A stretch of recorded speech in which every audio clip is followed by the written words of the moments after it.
예배합니다. 아멘. 우리 하나님 말씀 보겠습니다. 여호수아 1장 1절부터 9절 말씀 보겠습니다. 여호수아 1장 1절부터 9절 말씀 우리 보시도록 하겠습니다. 한 절씩 교독합니다. 여호와의 종 모세가 죽은 후에 여호와께서 모세의 수종자 눈의 아들 여호수아에게 말씀하여 내 종들과 너를 주니 이제 너는 이 모든 백성과 더불어 일어나 이 요단을 건너 내가 그들 곧 이스라엘 내가 모세에게 말한 바와 같이 너희 발바닥으로 밟는 곳은 모두 내가 너희에게 주었노니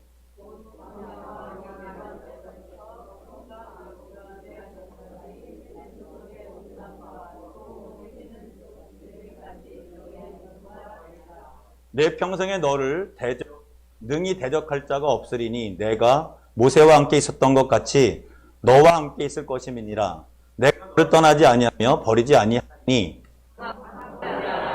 내가 그의 대상에게 맹세하여 그들에게 주리라 한 땅을 백성에게 차지하게 하리라. 오직 강하고 극히 담대하여 나의 종 모세가 내가 명령한 그 율법을 다 지켜 행하고 우로나 자로나 치우치지 말라. 그리하면 어디로 가든지 형통하리니 이 율법들을 여기서 떠나지 말리하며 주야 그것을 묵상하여 그 안에 기록된 대로 다 지켜 행하라. 그리하면 내 길이 평탄하게 될 것이며 내가 형통하리라. 같이 읽겠습니다. 내가 내게 명령한 것이 아니냐. 강하고 담대하라. 두려워하지 말며 놀라지 말라. 내가 어디로 가든지 네 하나님 여호와가 너와 함께 하느니라 하시니라. 아멘. 할렐루야. 성도 여러분, 새해가 밝은 첫 주일인 줄 믿습니다. 우리 옆 사람에 축복합시다. 꿈을 그린 대로 주실 줄 믿습니다. 하나님께 기도한 대로 될 줄 믿습니다. 하나님께서 크게 잘되게 하실 줄 믿습니다. 아멘. 지난 하루 전이죠. 송구영신 예배 때도 우리가 끄트머리, 끝이다. 그렇지만 머리도 같이 있다. 그래서 크리스천에게 있어서 끝은 어찌 보면 하나님의 목표, 하나님이 원하시는 모략의 정점, 목표, 끝이고 또 시작은 언제나 하나님이 또 예정하신 것의 처음이다. 이런 말씀을 드렸습니다. 그래서 언제나 우리는 항상 하나님의 은혜 가운데 있다는 걸 기억하시길 바랍니다. 송구영신 예배 때 시편 65편 11절, 12절 우리가 읽어보고 지나갔잖아요. 우리 또 한번 읽어보고 지나가겠습니다. 시편 65편 11절, 22절 큰 소리로 한번 읽습니다. 시작. 주의 은택으로 하늘을 관시우시니 주의 미래는 기름 방울이 떨어지며 주의 초장에도 작은 신들이 기쁨으로 귀를 떼었나이다. 아멘. 하나님이 한 해를요 관을 씌우셔서 길을 예비한 줄 믿으시길 바랍니다. 김신 대법관이라는 분이 있어요. 근데 그분이 원래 소아마비가지고 공부를 했는데 여러 번 이제 떨어지고 이제 법관이 됐습니다. 근데 항상 소아마비가 되다 보니까 다른 법관들하고는 이렇게 같이 경쟁을 할 수가 없는 거예요. 뭐든지 하면은 뒤처지고 꼴찌에서 거의. 근데 이분이 어렸을 때부터 신앙을 가지고 있었어요. 그 부산에 있는 어떤 장로님이 되셨는데 어느 날 하나님이 그러시더라는 거예요. 제자리 서. 이게 섰답니다. 그런데 또 이렇게 말씀하시더라는 거예요. 뒤돌아서. 그 뒤를 돌았답니다. 그리고 앞으로 가. 이렇게 하시더라는 겁니다. 그때부터 이상하게 뭐가 어떻게 되느냐. 이분은 항상 꼴찌였었는데 1등이 되더라는 거예요. 그래서 결국 대한민국의 그 대법관이 되었다. 그런 얘기를 하십니다. 여러분, 우리가 세상을 살다 보면 정말 어려울 때 어려운 시기가 닥치게 됩니다. 근데 그 어려운 시기는 예수 믿는 사람이나 안 믿는 사람이나 다 경험한다는 거죠. 그런데 중요한 것은요. 하나님이 붙들어 주시고 하나님이 함께 하실 때 그 사람의 인생은 정말 내가 생각하고 다른 사람이 생각한 그런 인생이 아니라는 거죠. 삶의 속도가 빨라지고요. 또 삶의 방향이 달라지고 정말 멋진 삶이 된다는 것 아니겠습니까? 특별히 여러분 2021년까지 여러분에게 복이 임하지 않았다. 혹시 그런 분 여기에도 계실 거예요. 다른 사람은 복을 많이 주시는데 왜 나는 복을 안 주실까? 송구영신 예배 때 여러분에게 그 여호수아 18장을 갖다 우리가 말씀을 나누지 않았습니까? 5지파는 땅을 받았지만 나머지 7지파는 땅을 받지 못했어요. 근데 하나님이 얼마나 공평하시냐면 그림을 그려서 실제로 가져오라고 했으면 땅을 밟고 여호수아가 그린 그림대로 전부 다 공평하게 나눠 주었다는 말씀을 했습니다. 복을 받지 못한 분이 계시다고 생각하시면 분명히 2022년에 그분에게 하나님이 공평하게 복을 주실 줄 믿습니다. 옆 사람에게 한번 이렇게 축복합시다. 2022년을 기대합시다. 네. 그래서 저는 2022년을 이렇게 한번 정의를 내려봤습니다. 2022년 위기는 나에게 기회다. 한번 간단하게 한번 외쳐봅시다. 위기는 기회다. 위기는 더블레싱 교회 부흥의 기회다. 2022년은 기회다. 코로나 팬데믹 때문에요. 막막한 현실을 맞이한 것이 부인할 수 없는 현실입니다. 많은 전문가들이 올해는요, 마스크를 벗을 것이라는 예측을 많이 합니다. 그리고 마스크를 벗고 사실상 새로운 미래가 열리는 첫 해가 될 것이다. 이렇게 예측을 많이 합니다. 아마 작년 11월 달에도 그렇게 예측을 했어요. 마스크를 벗을 수 있을지 안 벗을지는 모르겠어요. 그러나 중요한 것은 이제 3년째라 분명히 새로운 시대가 오는 것, 거기에 첫 발을 내딛는 한 해라는 것은 틀림없이 확실한 것 같아요. 어제도 아는 형님 그 JTBC 그 잠깐 이렇게 보고 있는데 뭐 코미디언들하고 뭐 연예인들이 이런 얘기 하더라고요. 메타버스 얘기를 하더라고요. 메타버스. 그 상황극을 하더라고요. 서로 연예인 있는 남녀들 이제 출연자들이 이렇게 짝을 지은 다음에 뭐 한 해를 맞이하고 싶은 연예인 누구냐? 그러면서 상황극을 연출하는 거예요. 근데 농구 선수 있지 않습니까? 2m 7cm였던 그 사람에게 옆에 어떤 연예인이 이런 얘기를 하는 거예요. 서장훈 씨는 2m 메타버스 사업을 한대요. 그러니까 옆에서 막 웃더라고요. 실제로 뭐 메타버스라는 게 여러분 아마 생소하신 분이 있을 거예요. 요새 정치인들 중에 어떤 분이 메타버스 타고 이렇게 유세하지 않습니까? 아마 그분들은 다 알고 계시겠죠? 메타버스가 어떤 것이라는 것. 사실은 메타라는 것은 초월적인 그런 뜻입니다. 그리고 버스라는 것은 유니버스라고 해가지고 지금 그 세계를 얘기하는 거, 세상 돌아가는 거의 초월적인 얘기. 즉, 풀지 못하는 것, 그러나 가상세계에서도 어떻게 해서 푸는 그런 방법을 얘기하는 것인데 이 중에서도 제가 메타버스라고 하면은 여러분 중에 알아듣지 못하시는 분들 많아요. 여러분, 우리는 알게 모르게 위기 속에 살고 있다는 거예요.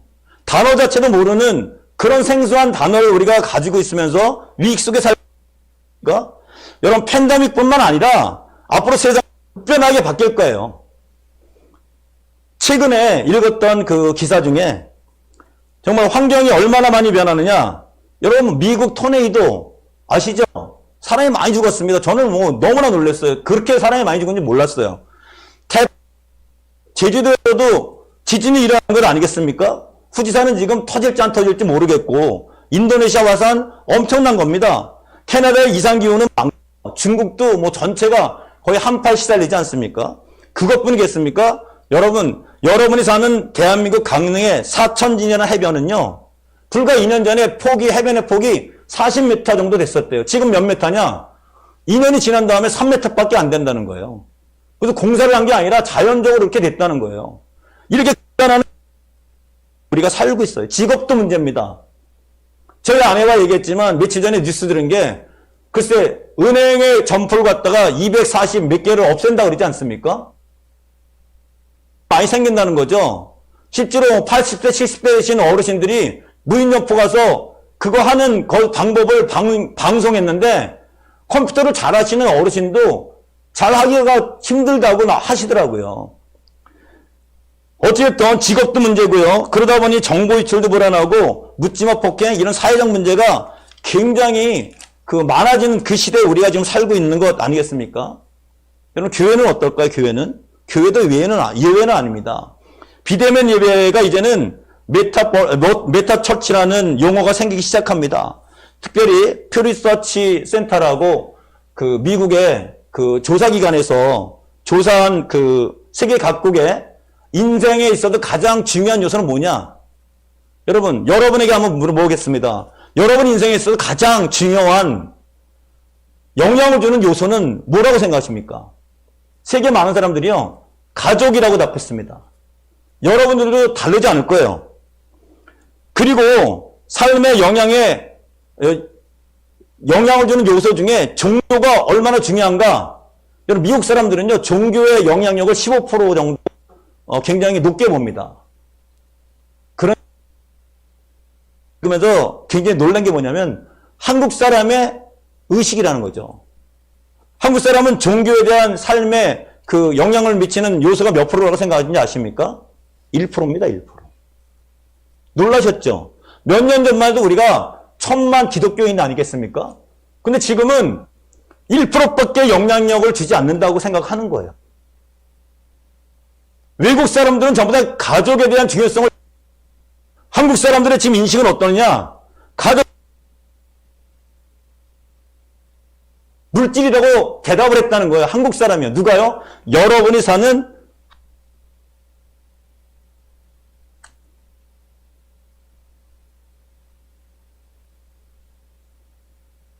특별히 MZ세대 탈교가 뚜렷합니다. 탈교회가.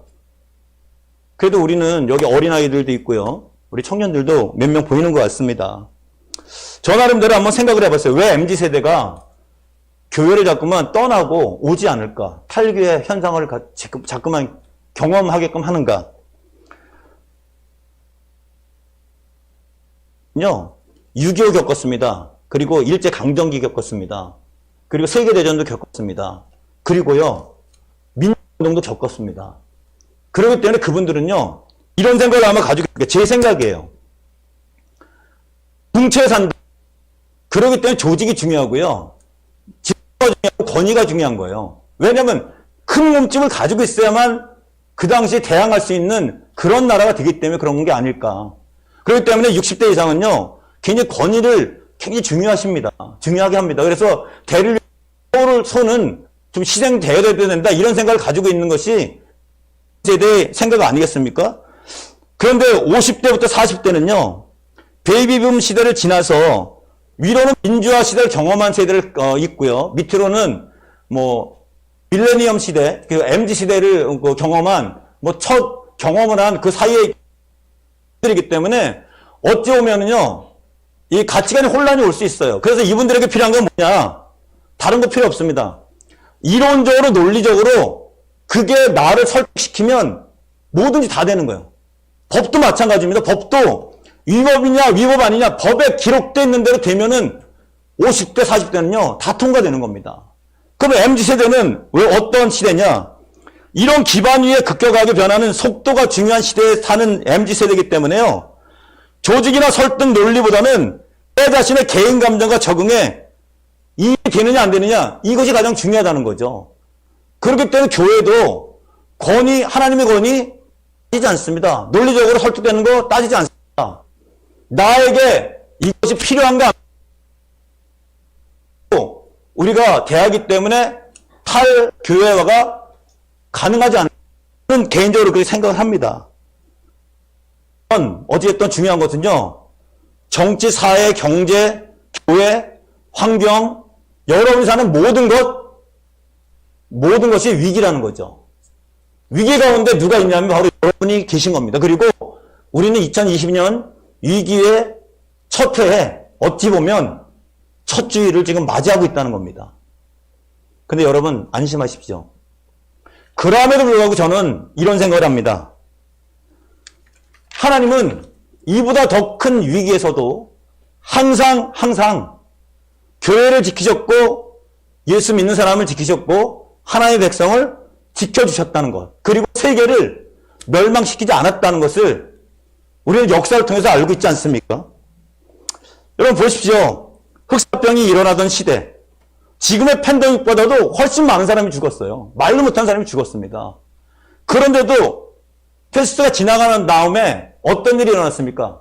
의학이 발달하고 과학이 발달하고. 여러분 세계대전을 우리가 몇 번이나 겪었습니까?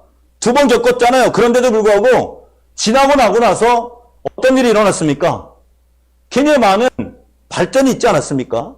특별히 우리나라는 IMF를 겪은 그런 나라입니다. 그럼에도 불구하고 하나님이 어려운 상황 속에서도, 혼란의 상황 속에서도 하나님이 세상을 보존해 주시고 교회에 대한 은혜로 채우셨다는 사실에 안심하시길 주님의 이름으로 축원합니다.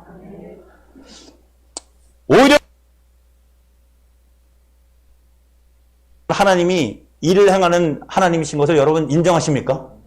일을 행하는 여호와를 지어 성취하는 여호와. 할렐루야. 그분은 우리에게 항상 평안을 주시는 줄 믿으시길 바랍니다. 어려움이 오더라도요, 여호와를 의지하는 자는 안전하리라 하신 하나님의 말씀을 믿고요. 오늘 2022년 새해 첫 담담하고 담대하게 또 힘을 가지고 나가시길 주님의 이름으로 다시 한번 부탁드립니다. 교회에 대해서는요, 디모데전서 2장 4절을 한번 볼게요. 너무나 잘하는 말씀이죠. 제가 진짜 강단에서 많은 말씀을 드렸을게요. 디모데전서 2장 4절. 자, 읽어보겠습니다. 2장 4절입니다. 4장이 아니라. 4절도 한번 읽고 넘어갈게요. 시작. 자기 양심이 화인을 맞아서 외식함으로 거짓말하는 자들이라. 네, 구원받지 못할 사람이 양심에 화인 맞았다고 얘기를 하죠. 그러나 디모데전서 2장 4절은 이런 말씀입니다. 하나님은 모든 사람이 구원받기를 원하시고, 그렇죠? 진리를 아는데 이르기를 원하신다. 할렐루야. 네, 그래서 특별히 마태복음 16장 18절을 보게 되면요, 이런 말씀이 있습니다. 읽어보겠습니다. 시작. 내가 내게 이르노니 너는 베드로라. 내가 이 반석에 되기를 내가 이제 전파하리라. 아멘. 예수님 말씀하십니다. 신들이 있는 곳에서, 세상을 사랑하는 제자들이, 사람들이 있는 곳에서 너는 나를 누구라고 생각하느냐? 베드로 얘기합니다. 주는 그리스도시요 살아계신 하나님의 아들입니다. 그때 예수님이 뭐라고 그러냐면, 바요나시므나 네가 복이 있도다 얘기를 합니다. 이것을 알게 하신 이는 네가 아니라 성령 하나님이다. 하나님이 알게 하셨다 얘기하시면서 오늘 18절을 얘기하시는 거예요. 내가 네 신앙 고백 위에 뭘 세운다고요? 교회를 세우니 교회가 음부의 관세가 이기지 못할 것이다. 그러면서 축복 열대를 줍니다. 네가 풀면 하늘에서도 풀리고 네가 매면 하늘에서도 매일 것이다. 여러분, 어려운 환경 속에서도요, 하나님을 믿는 신뢰하는 그러한 믿음만 있다면 하나님이 분명히 인쳐주시고 보호하여 줄 줄 믿으시길 바랍니다. 이러한 상황을 종합해보면 분명히 2022년은요, 위기 상황이 맞아요. 여러분 지금 위기 상황 가운데 있는 겁니다. 그것도 2년이 넘어서 정말 힘든 상황, 앞으로 어떻게 변할지 모르는 그런 상황에 우리가 있다는 것 아니겠습니까? 저는 답답한 심정에 이렇게 어려운 시기에 어떻게 하나님의 지혜를 구해볼까 그래서 성경을 읽어봤습니다. 그런데요, 정말 놀랐습니다. 성경은요, 이것보다 더한 사람들의 얘기더라고요. 여러분, 홍해 앞에서 모세, 뭘 어떻게 하겠습니까? 다니엘, 사자굴에 들어가 있는 다니엘, 어떻게 하겠습니까? 당장 죽어야 되는데, 저기 쳐들어오는 사무엘, 기도하러 갔는데 적들이 쳐들어옵니다. 어떻게 할까요? 아브라함, 와이프를 팔지 않으면 내가 살 수 없는 그런 상황. 다윗, 왕이 나를 배반하고 죽이려고 합니다. 요셉 같은 경우요, 괜한 미움을 받고 형들에게 팔려가지 않습니까? 결국 노예로 팔려가는 요셉. 여호사밧 왕은 어떻습니까? 세 나라 군대가 자기를 죽이려고 바로 눈앞에 진을 치고 있습니다. 히스기야는 어떻고요? 여호사는 어떻습니까? 그중 가장 이름 속에 가까이 또 친근함이 느껴지는 분이 있었으면 누구냐면 여호수아입니다. 그래서 오늘 여호수아를 본문으로 택했습니다. 뭐 다른 이유가 없습니다. 그분이 우리랑 뭐 비슷하다 이게 아니라 너무나 많은 중에 그냥 이름이 여호수아이기 때문에. 여러분, 여호수아는요 그리스 말로 만약에 번역을 하면요 이런 뜻입니다. 예수. 이해되십니까? 만약에 오늘 여호수아를 택했다면 저는 그 이름 보고 택했습니다. 여호수아가 누구라고요? 예수입니다. 예수가 무슨 뜻입니까? 따라해봅시다. 구원자. 그 상황을 이겨내게 하는 구원자의 뜻이 있기 때문에 여호수아를 택했습니다. 여호수아는 어떻게 했을까? 예수님은 어떻게 하셨을까? 여호수아의 이름은요 출애굽기 17장 9절입니다. 아말렉과 싸움에서 전쟁에 나가는 여호수아 아니겠습니까? 누가 선택했습니까? 하나님의 종인 모세가 선택해서 내보내지 않았습니까? 무기가 있었을까요? 변변하지 않았습니다. 자세히 보면 싸울 자를 골라서 자기가 나가서 전쟁하는 여호수아. 분명히 이길 거라고 생각하지 않았을 겁니다. 그나마 싸울 줄 아는 사람들 불러가지고 싸웠습니다. 저는 지금도 의문이 있어요. 무기도 하나 제대로 없는데 어떻게 싸웠을까? 우리는 손을 올리면 이기고 손을 내리면 지고 이것만 봤지 어떻게 싸웠다는 얘기는 전혀 없습니다. 그런데도 이겼어요. 여러분, 이것이 하나님의 신비고 하나님의 은혜인 줄 믿으시길 바랍니다. 하나님이 이기게 하시면 이기는 것 아니겠습니까? 2020년 복을 주시면 그대로 그게 은혜가 되는 것 아니겠습니까? 성경은 더 이상의 얘기를 하지 않습니다. 하나님이 함께 하실 때 은혜가 있고 이긴다. 내가 아직 복을 받지 않았다면 분명히 2022년 여러분에게 복이 갈 줄 믿습니다. 왜? 하나님은 따라해봅시다. 공평히 하나님이시기 때문에 그렇습니다. 하나님은 따라해봅시다. 하나님은 공평히 하나님이십니다. 여호수아 보세요. 모세가 십계명 받으러 갈 때도 동행하는 사람이 누구였습니까? 여호수아였어요. 성경을 가만히 읽어보면 여호수아가 왜 후계자가 됐을까? 가데스 바네아에 12정탐꾼이 왔을 때 긍정적인 얘기를 한 사람이 갈렙과 여호수아였습니다. 그는 하나님 마음에 가장 합한 사람이었어요. 더구나 신명기 3장 28절을 한번 볼게요. 그때 하나님이 모세에게 뭐라고 얘기를 하냐면요. 여호수아를 세우라는 거예요. 그 친구를 강하게 하고 담대하게 하라. 그래서 이 백성을 이끌고 싸움에 이기게 하고 구원을 받게 하라. 알겠습니까? 여러분, 우리는 이러한 상황 속에서 느끼는 것들이 있습니다. 하나님께서 택한 백성 여호수아일지라도 고난은 온다 안 온다? 온다는 겁니다. 그렇게 능력 있고 그렇게 하나님께 인정받고 모세에게도 인정받았던 여호수아에게 어떤 상황이 오냐? 고난의 상황이 왔다는 거예요. 어떤 걸출한 지도자, 전임자. 여러분도 그런 거 느낄 때가 있을 겁니다. 내 전임자가 너무나 잘했어. 그 다음에 내가 들어가. 괜히 부담감이 많이 오는 것 아니겠습니까? 그리고 가나안 땅에는 지금 누가 있습니까? 아낙 자손이라고 가나안 땅 자기보다 덩치가 엄청 큰 거인들이 살고 있는 곳 아니겠습니까? 어떻게 정복할까? 그리고 같은 데는 너무나 단단한 여호수아가 들어가서 어떻게 그것을 이길까? 굉장히 부담이 있는 거예요. 더군다나 땅을 빼앗으면 어떻게 분배할 것인가? 이런 부담감이 누구에게 있다고요? 여호수아에게 분명히 있었을 거예요. 하나님이 예비한 선택한 사람이라도 사람들에게 인정받는 사람이라도 부담감이 있는 두려움이 있는 것은 떨쳐낼 수 없었다는 것 아니겠습니까? 오늘 본문을 잠시 한번 풀어보도록 하겠습니다. 여호수아 1장 9절을 한번 보겠습니다. 자, 큰 소리로 한번 읽겠습니다. 시작. 강하고 담대하라. 두려워하지 말며 놀라지 말라. 내가 어디로 가든지 내 하나님 여호와가 너와 함께하느니라 하시니라. 여러분이 밑줄을 그셔야 됩니다. 두려워하지 말라. 얼마나 두려워했으면 1장에 뭐 4번, 5번 이렇게 나와요. 아까 두려워하는 이유가 뭐라고 그랬습니까? 3가지로 요약을 해드렸죠. 후계자, 땅 정복, 땅 배분, 이것이 뭐 간단한 게 아니란 얘기죠.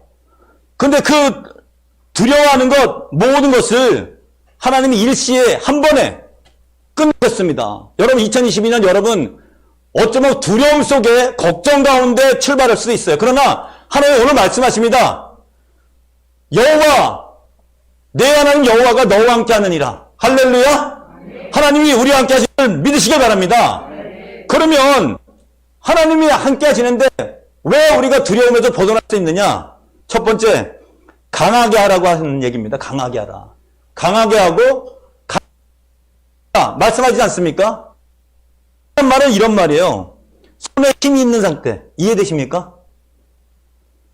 우리 강하다 그런 얘기는요. 손에 힘이 있는 상태를 얘기하는 거예요. 힘이 있다. 다음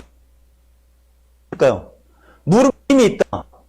이렇게 이해하시면 다시 한번 여러분에게 한번 물어보겠습니다. 강하게 하다가 손에 힘이 있다. 그러면 담대하라는 무릎에 힘이 있다. 자, 근데 강하다의 또 다른 뜻은요. 달라붙다라는 뜻이 있어요. 달라붙다. 히브리어는요. 뜻이 굉장히 많아요. 그래서 그걸 종합적으로 가장 좋은 그 해석 방법이라고 저는 생각을 해요. 자, 달라붙다. 요한복음 15장 4절을 한번 보겠습니다. 내 안에, 자, 큰 소리로 한번 읽겠습니다. 시작. 내 안에 거하라. 나도 너희 안에 거하리라. 가지가 포도나무에 붙어있지 아니하면 스스로 열매를 맺을 수 없을 같이 너희도 내 안에 있지 아니하면 그러하리라. 예수님 말씀하시잖아요. 나는 포도나무고 여러분은 가지다. 내 안에 거하라. 내 안에 접해 있어라. 이렇게 말씀하시면서요. 붙어 있으라 얘기를 합니다. 붙어 있지 않으면 열매를 맺는다? 맺지 못한다?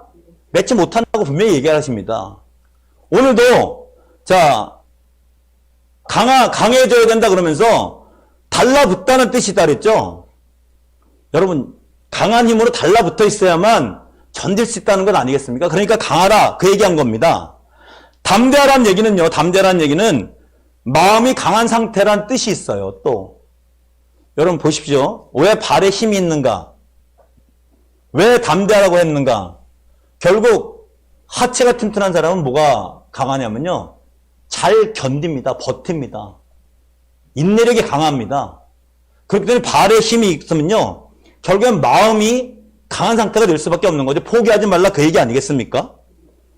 그 이유는 뭐냐? 여호와 하나님께서 함께 하시기 때문에 너희는 강하고 담대하라 이렇게 말씀하고 계시다는 거예요. 2022년 이미 하나님께서 함께 하심으로 반드시 두려움이 사라지고 강하고 담대한 한 해가 될 줄 믿습니다. 이 복이 이 은혜가 여러분과 더블레싱교회 그리고 이 예배를 대면과 비대면으로 드리는 모든 분에게 임하길 주님의 이름으로 다시 한번 축원드립니다.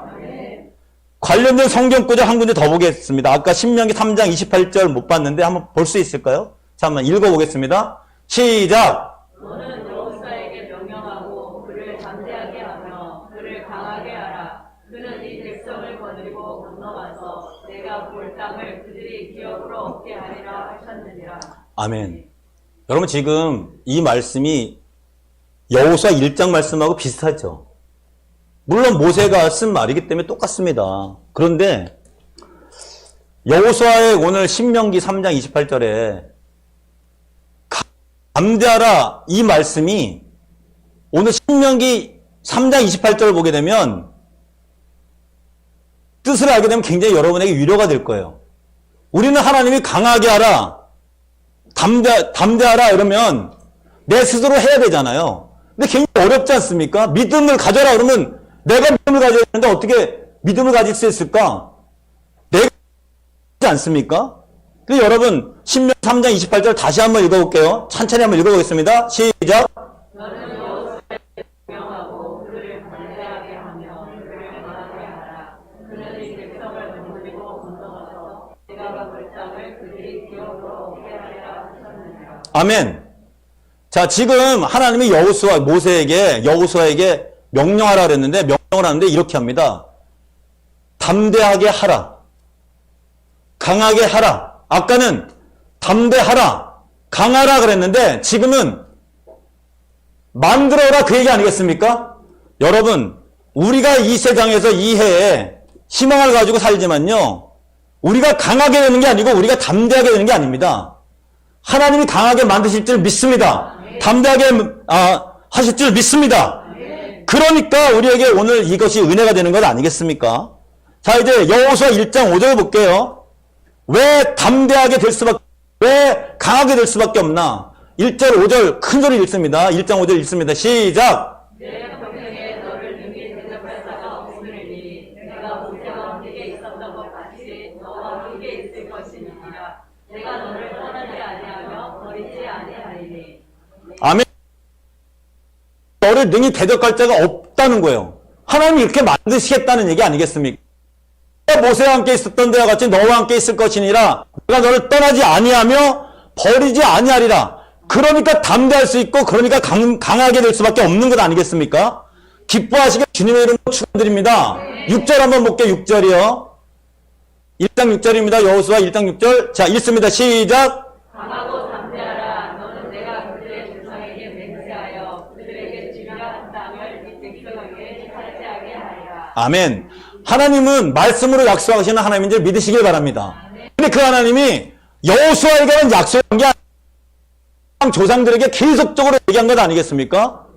아브라함에게도 하고 노아에게도 하고 약속의 사람, 믿음의 사람, 하나님의 사람에게 계속적으로 땅을 주겠다, 하늘의 별 같은 자손을 주겠다, 이기게 하겠다, 담대하라, 강하게 하라, 계속 한 얘기한 그런 얘기 아니겠습니까? 여러분, 우리가 어떤 얘기를 나한테만 했다 그러면 신비성이 없잖아요. 그런데 이 사람 저 사람 우리 선조 뭐 대대로 내려온 것이면 오래되면 오래될수록 더 신빙성이 있는 건 아니겠습니까? 분명히 하나님은 2022년 여호수아를 강하게 만드셨던 것처럼 담대하게 만드셨던 것처럼 여러분과 더블렛 신교의 성도들을 강하고 담대하게 만들어 주실 줄 믿습니다. 여러분, 중학교를 졸업하고요, 남자친구를 사귀다가 덜컥 임신이 된 사람이 있어요. 아기를 낳는데 17살 때가 났어요. 19살 자기가 됐는데 집에도 못 들어가고 아기를 키웁니다. 아기는 2살이에요. 먹고 살려고 하다 보니까 유흥업소를 다니게 됐습니다. 어떻게 애는 놔두느냐고요? 그냥 애 놔두는 거예요. 먹고 살아야 되니까. 유흥업소에 나갔어요. 너무나 생활이 지겹습니다. 이러지도 못하고 저러지도 못하고 하는 방법도 알지도 못하겠고 돈은 벌어야지, 애기는 키워야지, 집에는 못 들어가지. 여러분, 이런 상황 정말 힘들지 않겠습니까? 옛날에 교회 다닐 때, 초등학교 다닐 때, 교회 다닐 때 생각이 나는 거예요. 하나님이 세상을 이처럼 사랑하사 독생자를 주셨으니 이는 저를 믿는 자마다 멸망치 않고 말씀을 쓰면 돌아가고 싶은 게 이 아이가 아니죠. 아기 엄마의 모습이었습니다. 하나님이 세상을 이처럼 사랑한다고 했는데 나는 왜 이렇게 사는가? 그런데 유흥업소 갔는데 손님 중에 자기보다 한두 살 많은 오빠가 있었는데요. 얘기하다 보니까 그런 상황이 얘기되어지는 거예요. 이 남자애가 또 가서 안산에 있는 뭐 소년원들 비슷한 그런 것을 봉사하는 어떤 대학생한테 이 얘기를 했습니다. 얘기하는 중에 그냥 나온 거예요. 그 사람 이름이 뭐냐? 이효천입니다. 이효천. 지금은 30살 정도 됐어요, 이분이. 신학대학원을 다니는 20살 청년이었습니다.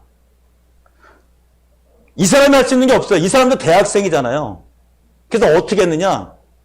신학교 가가지고 자기 형들, 선배들한테 얘기한 겁니다. 이런 사람이 있어요. 중학교 졸업이고 19살인데 애는 2살이에요. 어쩔 바를 모릅니다. 저도 모르고 직접 보지도 않았어요. 그런데 들어 알게 됐습니다. 이 사람이 한 달에 40만 원만 있으면 유흥업소 안 다니게 된답니다.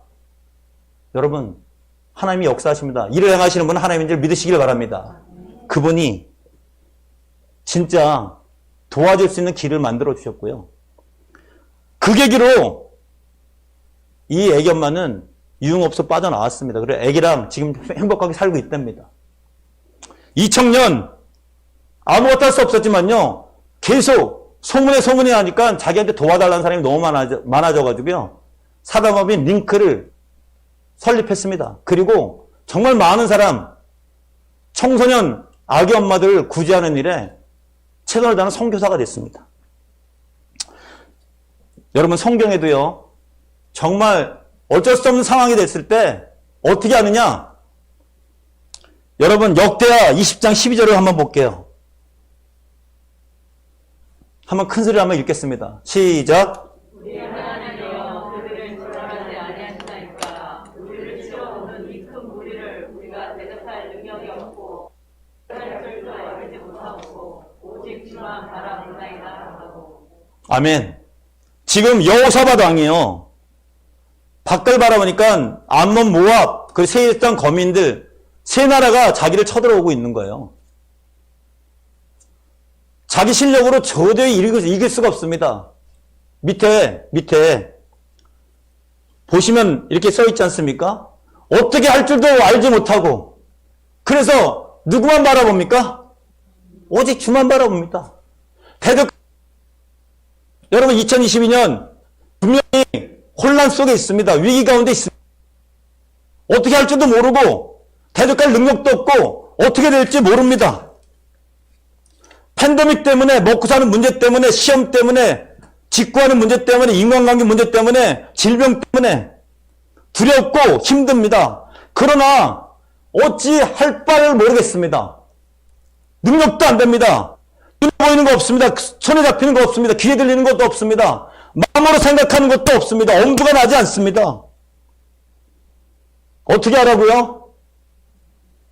옆 사람에게 축복합시다. 오직 하나님만 바라보십시다.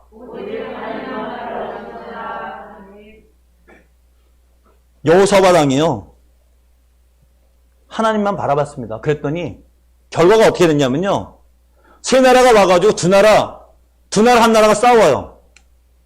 그래서 세일산이 없어지고 또 모압, 암몬이 또 서로 싸웁니다. 이긴 다음에. 그래서 자중질환이 일어납니다. 그냥 끝납니다. 손도 안 대고 코를 푸는 게 여호사밧 왕, 하나님이 역사하실 때 이런 일이 일어난다는 거죠. 여러분, 우리는 이것을 기적이라고 그럽니다. 우리는 이것을 은혜라고 그럽니다. 어려울 때일수록 누구를 바라봐야 되겠습니까? 여호와 하나님만 바라보시길 주님의 이름으로 다시 한번 부탁드립니다. 저는 최근에 내가 걸은 한국 문화, 한국 교회라는 책을 봤습니다. 책이 이 정도 두꺼워요. 안준배 것인데 69년 동안 자기가 한국 교회와 한국 문화에 대한 얘기를 썼습니다. 그 중에 차범근 씨 이야기가 나오더라고요. 그 중에 양영자 씨라고 여러분 아십니까? 탁구 선수? 그 사람들 얘기가 나오더라고요. 저 깜짝 놀랐어요. 1977년 12월 24일 차범근 씨는요, 분데스리가에서 열심히 뛰다가 골수암 판정을 받습니다. 이제 은퇴를 해야 되나? 은퇴해야 되겠죠. 근데 지금은 돌아가신 이천성 목사님이 기도해 주겠다. 주님만 바라보겠느냐? 했더니 차범근 선수가요, 네, 기도해 주십시오. 기도받고 20분 동안 떼굴떼굴 굴렀답니다. 그리고 나왔답니다. 양영자 씨를 언제 보니까 몽골에 선교사로 가 있더라고요. 차범근 씨 제가 CF 찍을 때 많이 봤어요. 사람이 진짜 진실된 것 같아요. 양영자 씨 제가 못 봤습니다. 근데 텔레비로 봤을 때 정말 진실된 사람 같았어요. 근데 저는 이해가 안 됐던 게, 국대한 사람들이, 유명한 사람들이 왜 저런 모습으로 살까? 그런데 이유가 있었더라고요. 양영자 씨 팔에 관절염이 있었던 거예요. 마찬가지로 이분이 절대로 안 되니까 누구만 바라봤냐? 주님만 바라보고 기대한 줄 믿으시길 바랍니다. 절대절명의 유혹에서 우리가 바라볼 수 있는 것은 사람이 아니라 오직 여호와 하나님인 줄 믿으시길 바랍니다.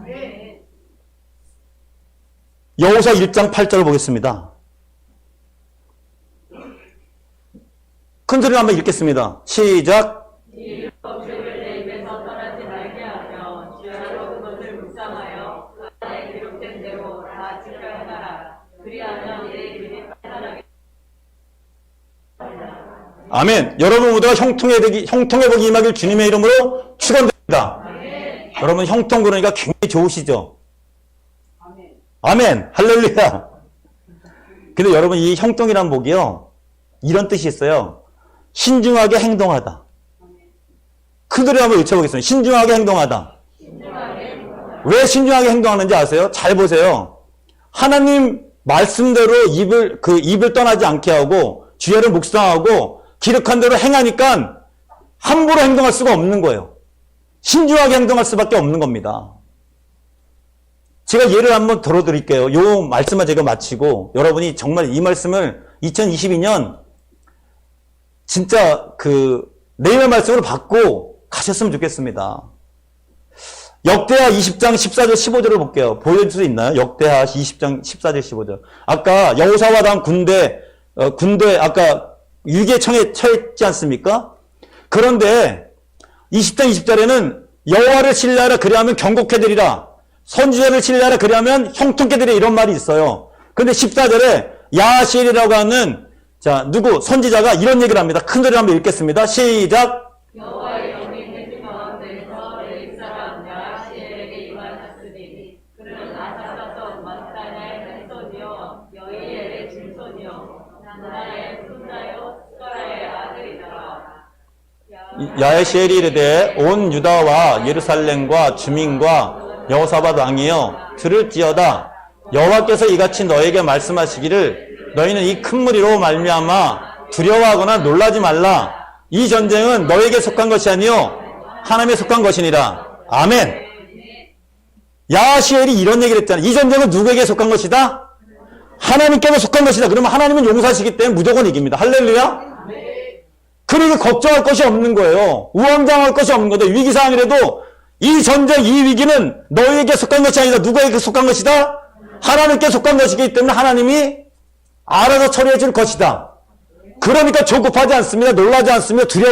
두려움이 사라집니다. 할렐루야. 그러니까 형통회복이 임하는 거예요. 우리가 대부분 많이 실수하는 게 뭡니까? 조급하기 때문에. 사울왕이 조급하기 때문에 제사를 드리다가 망가지지 않았습니까?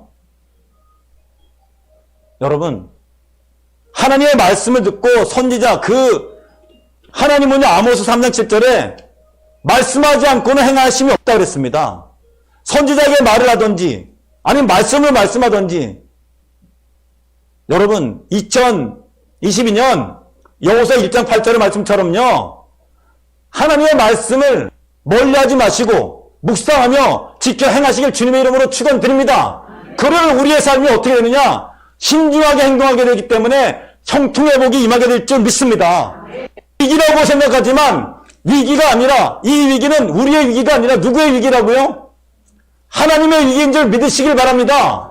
우리가 이것을 상대할 게 아니라 말씀으로 우리가 은혜 받으면 그 말씀 속에서 하나님이 역사하시기 때문에 당연히 자연적으로 형통해지지 않겠습니까? 하나님 말씀하십니다. 야고보서 1장 5절에 너희 중에 지혜가 없는 자는 나오라. 꾸짖지 아니하시고 후히 주시는 하나님께 나오라. 할렐루야. 여러분 오늘 잘 오셨습니다. 2022년도 하나님께 나오시길 주님의 이름으로 축원드립니다. 형통회복이 임하길 주님의 이름으로 축원드립니다. 기도하겠습니다. 하나님,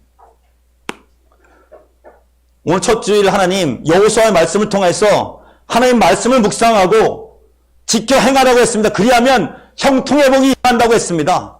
놀라지 말라, 두려워하지 말라, 담대하라, 아버지 강하라 말씀하셨습니다. 실제로 강하게 하게 만드시는 것, 담대하게 만드시는 것 하나님인 줄 믿습니다.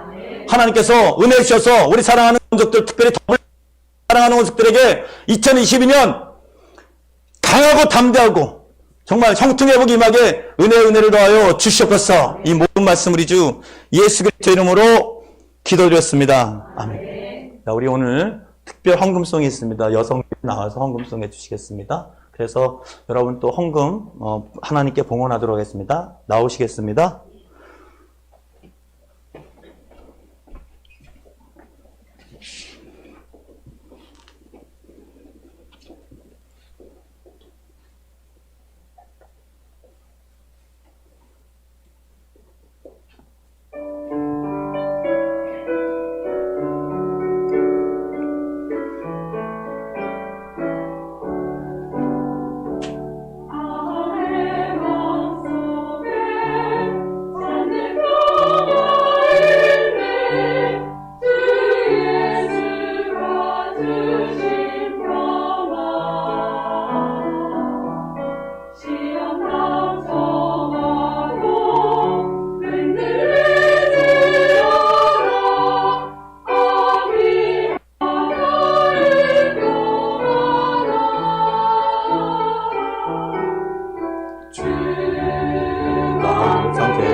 항상 계셔 어디구나 주 나의 말을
아멘.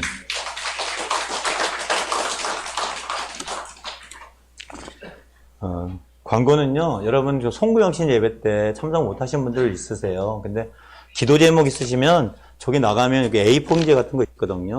여기다가 그냥 좀 자세하게 좀 적어주세요. 제가 1년 동안 기도할 거거든요. 그러니까 여러분들 안 적으신 분은 오늘 적어서 주셔도 되고요. 다음에 적어줘도 되는데 되도록이면 빨리 전해주시면 제가 계속 같이 기도하도록 하겠습니다. 아셨죠? 그래서 그렇게 해서 주의 종이 여러분에게 할 수 있는 것은 기도밖에 없습니다. 예, 그리고 제가 여러분에게 해석해서 드리는 것, 그것밖에는 제가 여러분에게 사랑을 표현할 수 있는 방법이 없기 때문에 여러분이 저에게 주시면 제가 진짜 목숨을 걸고 여러분 기도 제목을 하겠습니다. 우리 헌금 봉헌하도록 하겠습니다. 하나님 아버지, 새해 첫 주일 첫 헌금을 봉헌합니다. 하나님께서 오늘도 말씀에 은혜 주시고 또 이 헌금이 쓰여지는 곳곳마다 하나님 나라가 확장되게 은혜를 더하여 줄 줄 믿습니다. 감사 헌금 드리고 1,000번제를 드리고 또 각종 11조를 드리고 또 기타 헌금을 드렸습니다. 이 헌금이 쓰여지는 곳곳마다 하나님 나라가 확장되게 도와주시고 믿음 있는 자, 강하고 담대한 자들이 많이 생기게 은총을 베풀어 주시옵소서. 이 모든 말씀 우리 주 예수입니다. 주님의 사랑으로 이제는 우리 주 예수 그리스도의 은혜와 하나님 아버지의 무한하신 사랑과 성령님의 교통 충만 인도하심이 오늘 예배드리고 돌아가는 사랑하는 권속들 위해 이들이 속한 가정과 직장과 사업장, 학교 위에 특별히 더블레싱 교회 지금부터 영원토록 함께하기를 축원합니다. 아멘.